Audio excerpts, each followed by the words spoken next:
Bonjour ladies and gentlemen et nouveaux visiteurs sur la chaîne YouTube, ici Mr Flamingo et bienvenue pour cette vidéo critique du film La Ligue des Justiciers. À ne pas confondre avec La Ligue des Justiciers. Boum. Trêve de plaisanterie, le film est réalisé par Zack Snyder et Joss Whedon, mais Joss Whedon lors des reshoots uniquement, et c'est pour cette raison que il est crédité en tant que co-scénariste du film.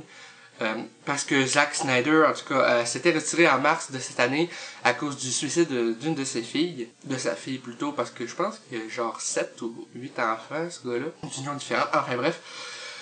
Donc, Joss Whedon s'était mis à la tâche de réaliser les reshoots et de superviser la post-production pour le restant du temps. Le film se passe après Batman vs Superman et Suicide Squad. Donc Superman est toujours décédé. On voit pas mal l'impact que son décès a sur la population, que ce soit de Gotham ou de Metropolis. Et c'est ça, les criminels ont beaucoup moins peur de faire des crimes parce qu'ils savent que Superman ne peut plus les en empêcher. Parce que c'est ce que j'ai compris. Et Bruce Wayne est toujours à la recherche, comme on voyait à la fin de Batman vs Superman. Il veut assembler une équipe parce qu'il vu son cauchemar qu'il y a eu dans Batman vs Superman où il y avait des monstres volants et autres. C'était un rêve un peu prémonitoire de ce que j'ai pu comprendre. Donc là, il veut empêcher à tout prix la fin de la population du monde tel qu'on le connaît à cause de Steppenwolf et autres. Donc c'est un peu ça l'histoire. Donc il va rassembler l'équipe, et pour ce qui est du film, c'est pas mauvais, mais c'est pas excellent non plus. Tu sais, je suis mitigé. Le film était assez court. Il fait 2h01. Juste 121 minutes, c'est assez court pour un film de super-héros. Normalement, les autres films DC Comics, genre Batman vs Superman, l'édition prolongée, faisait 3 heures. Wonder Woman faisait, je pense, dans les 2h20. Et Suicide Squad dans les 2h15 environ. Je suis pas sûr. Faudrait que je revérifie. Et là, Justice League arrive avec une durée vraiment courte. Et quand on regarde le film, je pense que ça se voit très bien que il y a des scènes qui ont été coupées. Je pense que ça affecte un peu la qualité globale du film. Parce que de ce que j'ai pu lire auparavant, c'est qu'il y en a qui disaient que selon les premières versions du film, ça durait aux alentours de 4 heures. Donc 4 heures, t'enlèves 2 heures de footage. C'est sûr que le film semble un peu vide parfois, mais ça reste un divertissement acceptable. C'est juste que contrairement à des Marvel ou à Batman vs Superman, la version de 3 heures, j'ai préféré Batman vs Superman Ultimate Edition. Même Suicide Squad était quand même pour moi bon, même si je sais que le film c'était pas la version finale que David Ayer avait envisagé. Mais c'est ça, le film, il y a des défauts. La réalisation, c'est correct. L'un des défauts, c'est que quand j'ai écouté la critique de Bazar du Grenier, ils ont dit que les scènes de reshoot où quand Henry Cavill, sa moustache avait dû être enlevée en post-production, que ça paraissait.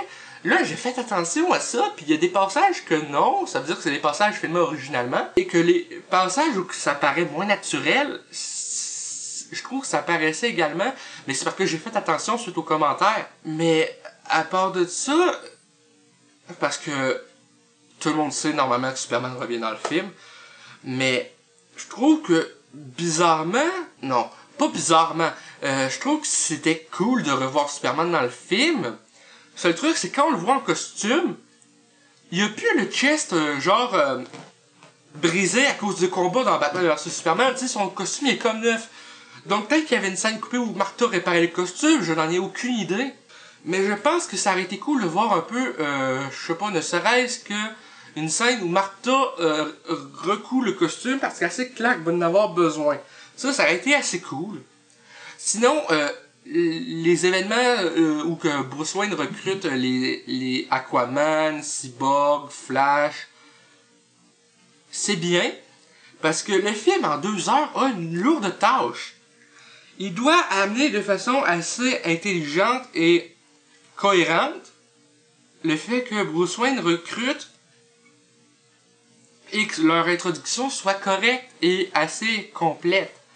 Pas aussi complète que je pense que ces films avaient duré 4 heures, ce que je n'aurais pas été contre, mais je pense que le film fait bien sa job à ce niveau-là, malgré sa courte durée. D'ailleurs, resté après le générique, il y a deux scènes post-génériques un peu à la Marvel où j'ai trouvé ça intéressant avec... en fait, je vous spoilerai pas, là, parce que je pense que ça vaut la peine d'être regardé malgré le fait que le générique est assez long. Une, genre, au tout début du générique de fin et une à la toute fin. Donc, ça fait assez long attendre 5-6 minutes pour une scène de peut-être 45 secondes. Enfin, bref. Bon, peut-être pas 45 secondes, mais moins de 2 minutes en tout cas. Donc, c'est ça. Le film a la lourde tâche de mettre en place vraiment tout ça, tout l'univers d'un peu de la Justice League. Et contrairement aux films Marvel, eux, ils ont pas eu tous des films solo pour mettre en place un peu leurs personnages. À part Superman et Wonder Woman, le reste s'en vient un peu plus tard. Donc, c'est sûr que c'était une tâche assez difficile, mais que je pense qu'elle a été accomplie assez bien finalement.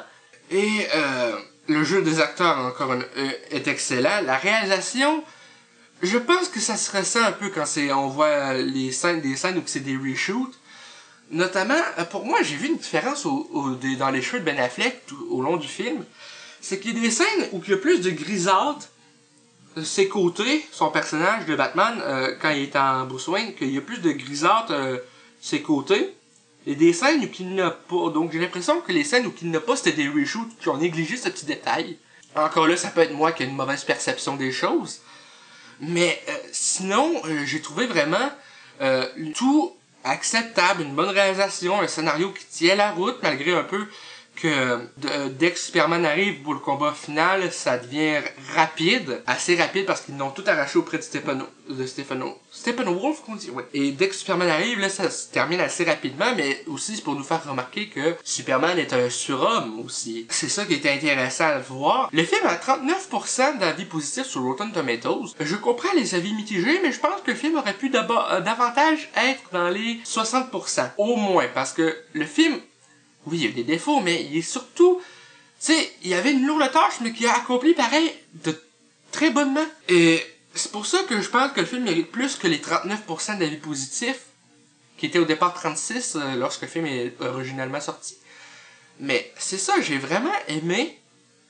C'est sûr que Marvel prenne plus leur temps pour présenter les personnages et ensuite mettre au point les Avengers, mais DC Comics...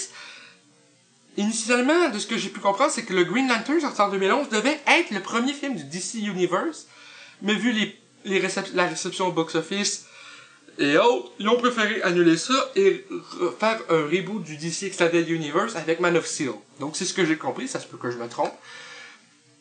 Mais avec Man of Steel, Batman vs Superman et Wonder Woman, c'était un bon début. Sauf que j'aurais peut-être préféré qu'ils présentent chaque personnage avant de les mettre dans un film solo. Mais d'un côté, pourquoi faire comme Marvel et présenter chaque personnage dans un film solo avant de mettre en place la Ligue?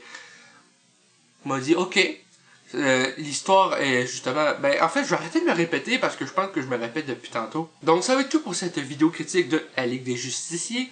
J'espère que ça vous a plu. Si c'est le cas, n'hésitez pas à laisser un commentaire. Un petit like, ça fait toujours plaisir. Et un abonnement à la chaîne pour qu'on puisse se retrouver dans les prochaines vidéos. Et pour rejoindre le club et la gang des Flammes Roses, je vous invite également à me suivre sur Facebook et Twitter, lien dans la description, et à partager la vidéo sur Facebook et Twitter. Ça fait toujours plaisir et ça aide grandement à faire vivre la chaîne. Sur ce, Flamingo out.